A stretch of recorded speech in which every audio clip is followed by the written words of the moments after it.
இந்த எபிசோடில் நம்ம தரணி ராஜேந்திரன் இயக்கத்தில் வெளிவந்திருக்கிற யாத்திசை படத்தை பற்றி தான் பார்க்க போகிறோம். 7ஆம் நூற்றாண்டில் சேரன் தலைமையிலான சோழ பேரரசு பாண்டிய பேரரசை வெல்ல போர் புரியுது. இவர்களுக்கு துணையாக வேளிர், ஏனர் போன்ற பழங்குடி மக்கள் கூட்டமும் துணை நின்று போர் புரிகிறாங்க. போரின் இறுதியில் ரணதீர பாண்டியன் தலைமையிலான பாண்டிய பேரரசு வென்று சோழக்கோட்டையோடு சேர்த்து மொத்த தென் தேசம் கைப்பற்றுறாங்க. இதிலிருந்து தப்பித்த சோழர்கள் சிலரும் ஏனர்கள் கூட்டம் சிலரும் காட்டில் மறைந்து வாழ்றாங்க. ரணதீர பாண்டியனை வென்று மீண்டும் ஏனர்களுக்கு அதிகாரத்தையும் நாட்டையும் கையளிப்பேன் என சபதமேற்று ஏனர் குடியின் இளைஞன் கொதி தன் குறுமலையின் துணையுடன் ரணதீரனை வெல்ல களமிறங்குகிறார்.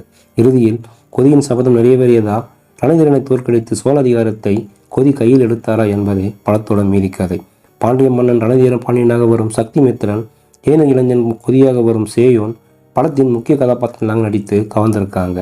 புதுமுக நடிகர்கள் என்ற எண்ணம் தோன்றாதபடி நடிப்பை வெளிப்படுத்தியிருக்காங்க. தேவையில்லாக வரும் ராஜலட்சுமி மற்றும் வைதேகி அமர்நாத் சில காட்சிகள் வந்து போனாலும் மனதில் வெக்குமலை நடிப்பை வழங்கியிருக்காங்க. ஏனர் கூட்டத்தின் பூசாரியாக வரும் குரு சோமசுந்தரம் ஒரே ஒரு நீண்ட காட்சியில் வந்தாலும் வலு சேர்த்திருக்காரு. படத்தில் வரும் சில கதாபாத்திரங்கள் நடிப்பு செயற்கையாக இருக்குன்னு தோணுது. சக்கரவர்த்தியின் பின்னணி இசை கூடுதல் பலமாக அமைஞ்சிருக்கு. படத்தை ஒளிப்பதிவின் மூலம் விமானப்படுத்த முயற்சி செய்திருக்காரு ஒளிப்பதிவாளர் அகிலேஷ் காத்தமுத்து.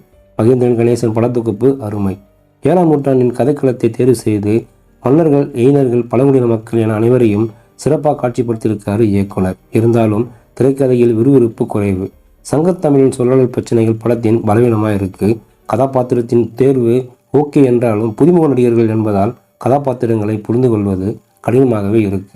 திரைக்கதையில் கொஞ்சம் விறுவிறுப்பு இல்லைன்னு தோணுது.